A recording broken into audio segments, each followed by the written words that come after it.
I've been dreaming of this day for 2.5 years. No, what's up, guys? My name's John. I'm from the CNC team more recently, but I have a background in SaaS. I've been kind of in that space for a long time. Was in crypto for a good run in 2016, 2017. Got absolutely wrecked in that space as well, and then moved into corporate, into SaaS.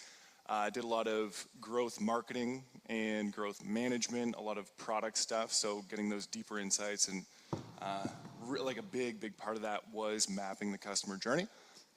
But the main goal today is that everyone in here can walk away with at least the broad strokes of their customer journey mapped out more thoroughly. So everyone knows what this is, right? This right here, the sales funnel. Everyone familiar? Show of hands. Cool. Yeah, so, you know, we have like top of funnel, I call it tofu, middle of funnel, mofu, and bottom of funnel, bofu. But what happens after the sales funnel? You know, a lot of people are very familiar with the acquisition side. Most people are great at ads, funnels, getting sales. But oftentimes, especially for lower ticket products, just nothing really happens. They might get a transactional email saying, hey, here's your login details. Good luck. You know, that's about it. So a customer journey map is essentially a way to visualize the entire funnel, not just the front-end sales funnel. The customer journey map gives us all the touch points from pretty much when they start, the first time they see our ad, the first time they're scrolling, they see our ad, they stop, they click, everything from then to the time they become our raving fans and they refer other clients to us. And there's some really brilliant guys at this company called Winning by Design. I first discovered them when I was in SaaS. And they basically took that original funnel and then flipped it on the side and created the Bowtie funnel to represent the other side of the customer journey. So you could also replace impact with sale, some kind of payment action in the middle, right? So you've got kind of the ADA formula, if that makes it easier to kind of visualize this funnel here: attention, interest, desire, action, and then pay. And then this right here is usually where people kind of stop, right? Like they're really good on the front end. They're A/B testing everything. They're getting really good conversion rates. It's easier to track those leading metrics as well because they're, you know, everything's optimized for it. Acquisition is sexy.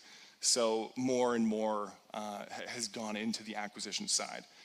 And then on the other side though, and this is something that we've used a lot just to map the entire customer journey, you've got activation. And what activation is someone starting.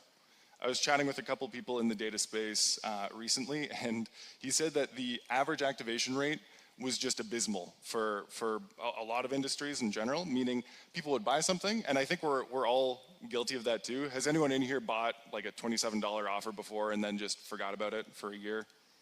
Something like pretty much everyone, right?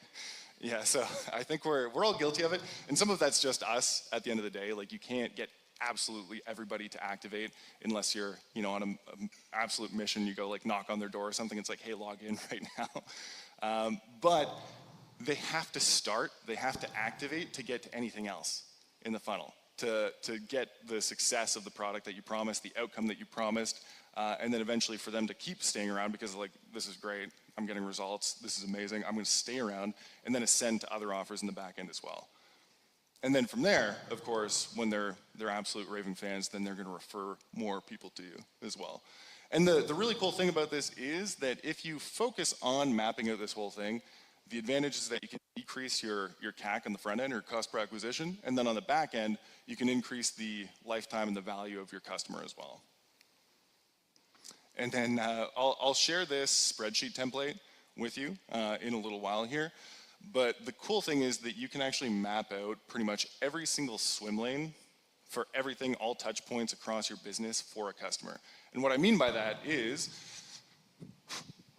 hold on. Give me a second here. You've got different touch points across your team, right? You've got sales touch points, you've got success touch points, you've got marketing touch points.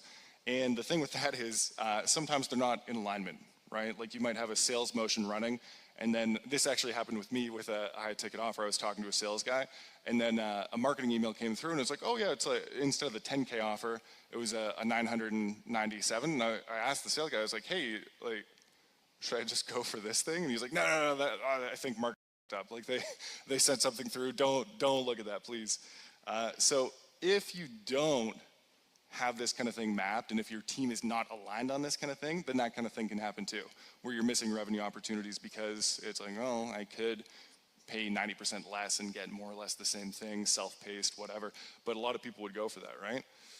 And then the other pieces here are you want to have like a deep understanding and empathy of where they're at, right? It's very, very easy just to kind of play the statistics game. People are coming in, we get good at copy, but a lot of the time we're not really empathizing with where they're at in their journey, what's going on, right? So like getting really clear on where they physically are and where they digitally are is another level of just deeply understanding who that customer is.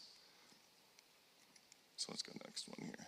And then the kind of benefit and ultimate outcome here is that if you've mapped this stuff out over time, and if you keep on reinforcing the journey, making sure people get back in with abandoned sequences and everything, decreasing your CAC and CPA, and then just giving them moments of delight and accelerants throughout the journey, you can increase the velocity of their journey. So they're gonna move faster through, the sales cycle is gonna be shorter, and then you're gonna increase the lifetime and the value of them as well. So if you keep on mapping and looking at this, and the really cool thing about this is that you can look, it's a map, right? You can look at it, you're like, all right, we're looking at our unit economics, things are breaking down somewhere, what's actually happening there?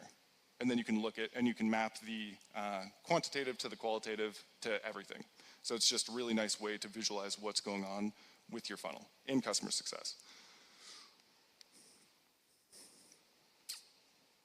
Oh yeah, I can look there. And when you have everything mapped, ultimately you can start to audit your communication. Sometimes that's going to be under communication, sometimes that's going to be over communication.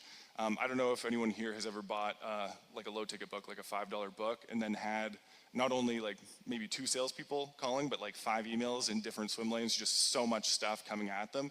And you're looking at it and you're like, just my inbox is crowded now, I don't know what's going on. It's just like a push away, right? Not to say that persistence is bad. Like we want to connect with people, we want to get in touch with them, but we also want to know if it's too much, right? And we don't want to take away from if someone is being persistent on the sales side. And then under communication, of course, is just if nothing's happening. So something happened, some key moment in their journey has happened, and then nothing's happened, like the activation point, right? So they bought your book, and then nothing happens after that. It's like, good luck, okay, you can go in, you can read this, but that's about it. And then from there, you're just gonna optimize, and there's a lot of cool experiments you can run, which I'll get to in a little bit.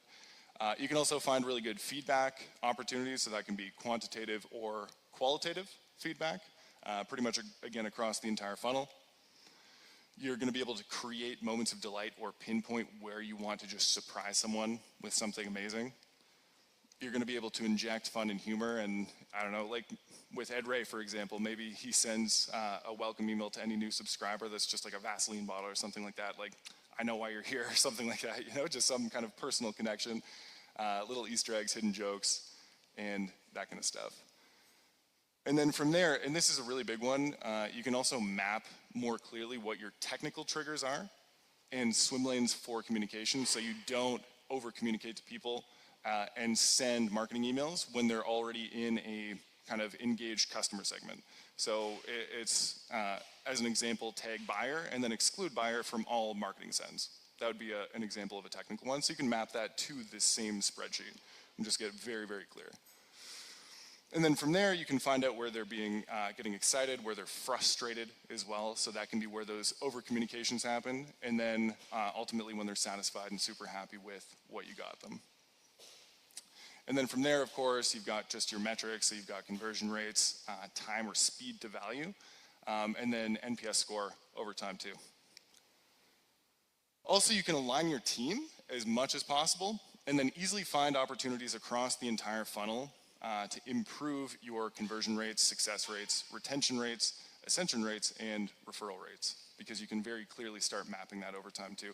Depending on your volume, some of those deeper metrics like referral rates are gonna be more if you're already running through a lot of people in sales and have a lot of clients. But you can really map out the entire journey.